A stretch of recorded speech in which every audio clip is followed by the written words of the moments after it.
generally believed that the British Crown colony of Ceylon, at some prehistoric period, may have been part of the mainland of India, as even in this day it is only separated from that country by a shallow gulf of water, not more than 50 miles in width.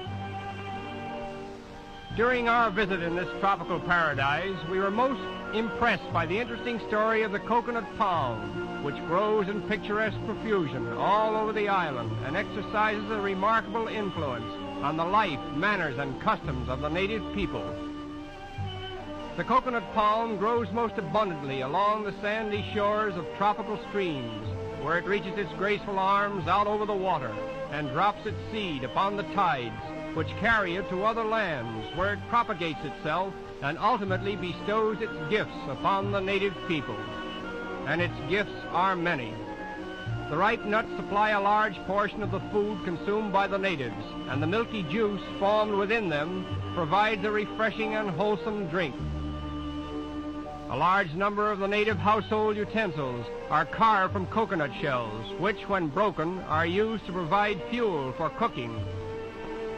The natives of Ceylon use the dried branches for making fences and baskets and covers for their carts.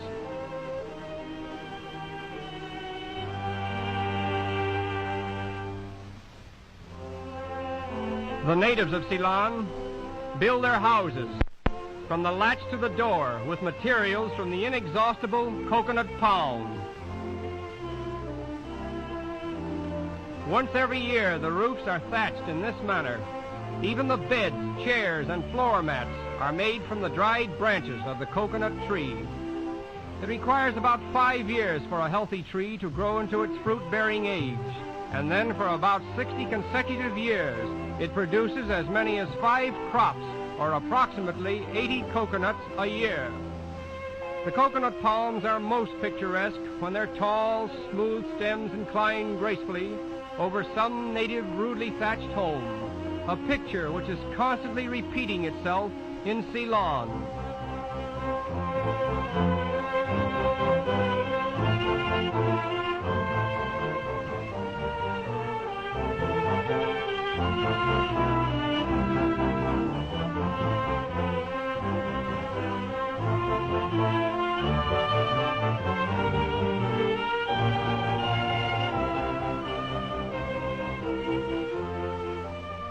The native-born people of Ceylon are called Sinhalese.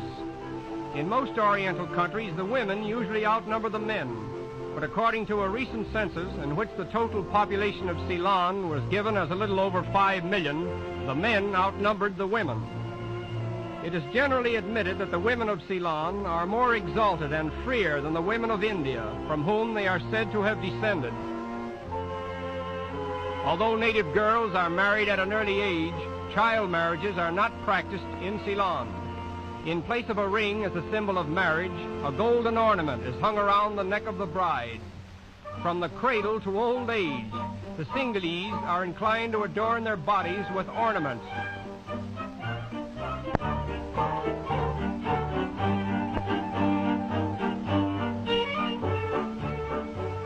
In addition to being ornamental, the tiny string of bells which encircles this child's pudgy little brown body serves to keep the family warned of its whereabouts. In a few more years, this little fellow will forget his shyness and join in with the merry groups of youngsters who assemble in the shade of the coconut groves and play to their heart's content.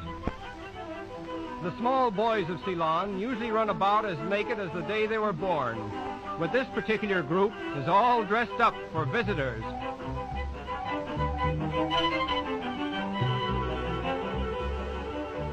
As we see these little fellows now, they appear to be as active and as intelligent as boys of their own age in any country. But when they grow up to manhood, they will probably subside into languid, sensuous beings like their progenitors. Such is the strange fate that usually befalls the children of the tropics. The typical Sinhalese man is characteristically effeminate. He takes particular pride in his tortoiseshell comb and his long hair. This long hair often makes it difficult to distinguish the average Sinhalese man from the opposite sex.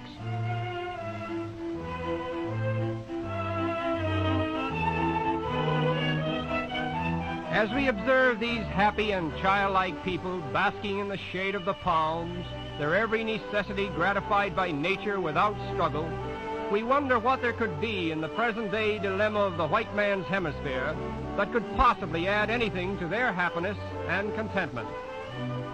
About 2/3 of the native population are Buddhists. They believe that all living things have souls. They do not recognize the existence of a God or of heaven as a place of everlasting bliss. All that they hope for is to enter nirvana, that is, to ultimately become extinct. Among the animals of Ceylon, the water buffalo is used extensively. An odd fact about this animal is that because of its thick hide, it cannot perspire. Consequently, at frequent intervals during the heat of the day, it is given a refreshing bath. After its bath, the business of the day continues. Such is the life of a water buffalo in Ceylon. Foremost among the animals of Ceylon, however, is the elephant. This little fellow has just been brought in from the jungle.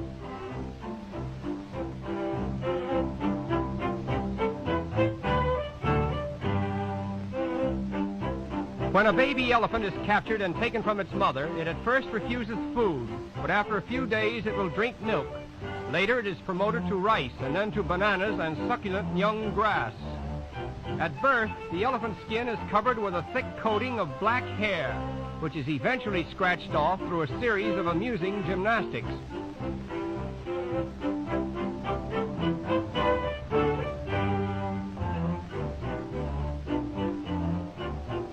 Maturity comes to the female at the age of 15 years and to the male at 20 years. A baby elephant is usually placed in the care of a native boy, who soon teaches him most of what an elephant needs to know to be of service to his master.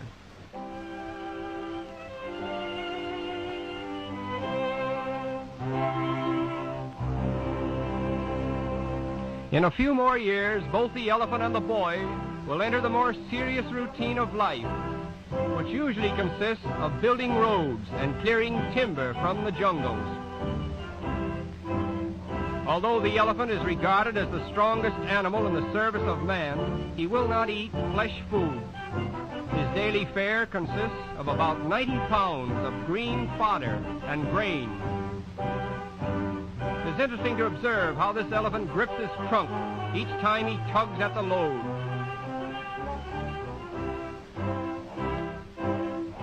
The secret of the elephant's strength is in his massive skull, which forms a base from which to manipulate his muscular trunk. With all his wisdom, his brain is singularly small, only occupying about 1/8 of his skull.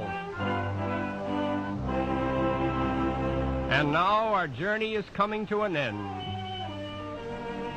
In our final view of Ceylon, we feel that this slow-moving traffic poetically symbolizes its civilization, a civilization which bestows upon the observing visitor a delightful realization that somewhere in the world there is relief from the mad rush and struggle for existence. And it is with this thought that we reluctantly say farewell to tropical Ceylon.